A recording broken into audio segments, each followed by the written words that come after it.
Magandang hapon po sa ating lahat. Nandito po tayo ngayon sa bukid. Meron kasi tayong pinapagawang bahay na kubo-kubo lang dito sa Manggahan. Ayan po. Yan. Ayan siya.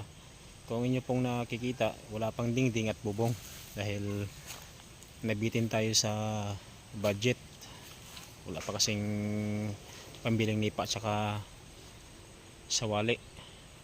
Kaya ganyan pa lang siya. Ayan po. Ayan po kung makikita ninyo. Ayan.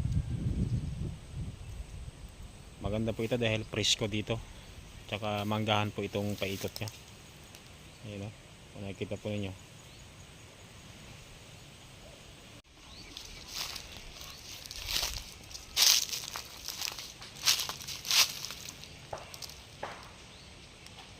Wala pang bubong. Kaya medyo ano pang paikot niya. Puro kahoy pa. Ayan po. Puro manggahan po yung paikot niya. Puputulan pa itong mga sanga nito. Yan.